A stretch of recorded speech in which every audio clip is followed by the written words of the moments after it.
नमस्कार। चलतु आज देसी चिकेन झोल प्रस्तुत करिया।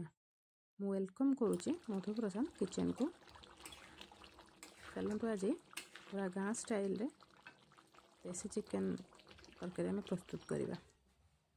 प्रथमे आम किसी चिकेन को भल भाव में धोई नबा, परिष्कार करी एवं सेथिरे स्वाद अनुसार लूण, गोटे चामच लंका गुंड, हलदी गुंड हाफ चामच, आउ किछि सोरिष तेल 2 चामच पकेबे, जहाद्वारा चिकेन स्मेल टी बहुत भल आसी थाए।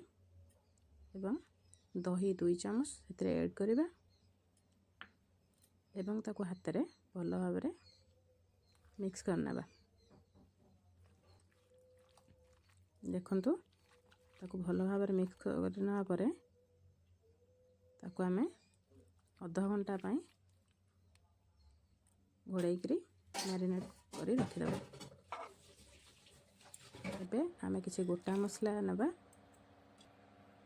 एवं धनिया, गोटा धनिया 2 चामच, जीरा 1 चामच नबा,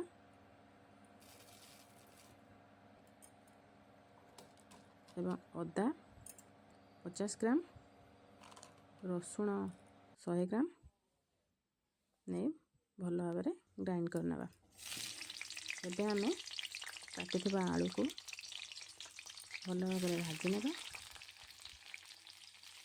आलू टिके हलदी पकेबे हाफ चामच, लूण आलू टे भल भाव में सिझा पाए लूण 2 चामच, छोटे चामच 2 चामच लूण ऐड करी गोले नेबा एवं ताको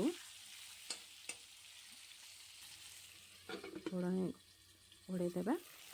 देखा आउ एमती 10 मिनट कला पर आलू भल भाव में छाणी हो जाइथिबो एवं सिझी जाइथिबो। कलर मध्य देखंतु बहुत भल भाव में आछि। एबे ताको काढी नेबा एवं सेई करेई रे थिका तेल रे आउ किछि परिमाण रे तेल सोरिष तेल पकाई सेथिरे गोटा मसला किछि पकाइबा, गोटे तेजपत्र पकाइबा,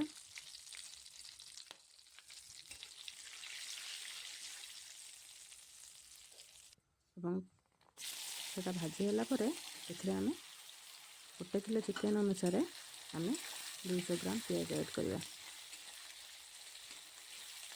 एबे प्याज टी को भाजी नेबा जेमिति प्याज टी भल भाव में भाजी हो एवं देखंतु भाजी होला परे केते कलर बहुत बढ़िया आछि। एबे आमे बाटी के रखिथिया मसला को सेथिरे दे देबा एवं ताको गोळे नै गैस फ्लेम को एबे आमे हाई न रखी मीडियम रे रखिबा एवं सेथिरे से मसला रे लंका गुंड 1 चामच, हलदी गुंड हाफ चामच हेबा कारण आमे चिकेन रे ऑलरेडी लूण पकई सारछंती एवं सब प्रकार हलदी एवं लंका गुंड मध्य सेथिरे ऐड करछंती, जहा द्वारा आ आवश्यक नहीं एथिरे अधिक परिमाण रे पकाइबा। पकेला परे ताको घोड़ाई नबा। एबे गैस रो फ्लेम को लो करनबा। देखंतु 2-3 मिनिट पर आमे देखिबा मसला रो कोन कलर केपरि आसी जाइछि। एबे आउ थरे देखिनबा नहीं तो तळी लागि जेबार संभावना थाए। भल भाव में गोळे नेला परे एबे आमे ताको आउ 10 मिनिट टाइम छाड़ी देबा। एबे देखंतु मसला टी भल भाव में सिझी जाइछि, कलर भी भल आछि। देखंतु तेल मसला रो तेल अलग हो गलानी। एबे आउ 5 मिनिट ताको भल भाव में सिझिया को छाड़ी देबा एवं एबे मसला रो स्मेल मध्य भल आसी गलानी एवं सिझी भी गलानी। एबे सेथिरे आमे मैरिनेट कर रखतिबा देसी चिकेन को सेथिरे पकाई गोळे नेबा। भल भाव में गोळेला परे एबे आमे ताको कवर दे 5 मिनिट पई छाड़ी देबा। एबे आम गैस रो फ्लेम को मीडियम को रखिबा। 5 मिनिट पर देखिबा। देखंतु केते बढ़िया से चिकेन रू पानी अलगा हो जाइए। ଏବେ ଆଉ ଥରେ ଆମେ ତାକୁ ଭଲ ଭାବରେ ଗୋଳେଇ ନେବା। ଏପଟ ସେପଟ କରିନିଅନ୍ତୁ ଭଲ ଭାବରେ। ଦେଖନ୍ତୁ ଏପଟ ସେପଟ କଲା ପରେ ଚିକେନଟି ଆଉ କିଛି ସମୟ ପାଇଁ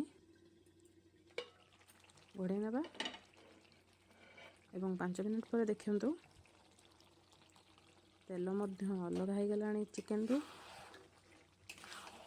एमिति प्रोसेस आमे 20 मिनिट ପାଇଁ କରିବା ଏବଂ ଚିକେନଟି ଭଲ ଭାବରେ ସିଝି ଆସିବା ପରେ ସେଥିରେ ଗୋଟେ ଟମାଟୋ କାଟି ରଖିଥିବା ଟମାଟୋକୁ ପକାଇ ତାକୁ ଭଲ ଭାବରେ ଗୋଳେଇ ନେବା।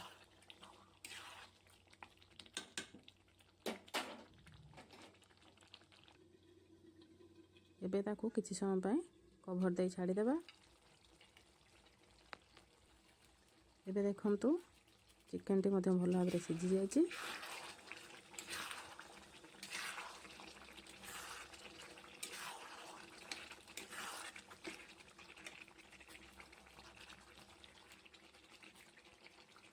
ଏବେ ସେଥିରେ ଭାଜି ରଖିଥିବା ଆଳୁକୁ ପକାଇ ତାକୁ ଭଲ ଭାବରେ କଷିବା ପାଇଁ ଛାଡ଼ିଦେବା। ଆଉ 5 ମିନିଟ୍ ତାକୁ ଭଲ ଭାବରେ କଷି ନେବା। ଦେଖନ୍ତୁ କଷାଟି ଭଲ ଭାବରେ ପ୍ରସ୍ତୁତ ହେଇଯାଇଛି। ଏବେ ତାକୁ ଆଉ କିଛି ସମୟ ପାଇଁ କଭର ଦେଇ ଛାଡ଼ିଦେବା ଯେମିତି ଆଳୁରେ ମସଲା ଭଲ ଭାବରେ ଲାଗିଯିବ ଆଉ ତାର ଫ୍ଲେଭର ଭଲ ଭାବରେ ଆସିବା ପାଇଁ। ଦେଖନ୍ତୁ ଚିକେନ ଆଉ ଆଳୁ ଭଲ ଭାବରେ ମସଲା ଅବଜର୍ଭ କରି ନେଇଛି। ଏବେ ସେଥିରେ କିଛି ଗରମ ପାଣି ଏଡ୍ କରି ନେବା ଏବଂ ଏବେ ଗ୍ୟାସର ଫ୍ଲେମ୍କୁ ଆମେ ହାଇରେ ରଖିବା, ଯାହାଦ୍ୱାରା ଭଲ ଭାବରେ ସେ ଫୁଟିବ ଏବଂ ସ୍ୱାଦ ମଧ୍ୟ ଭଲ ଆସିବ।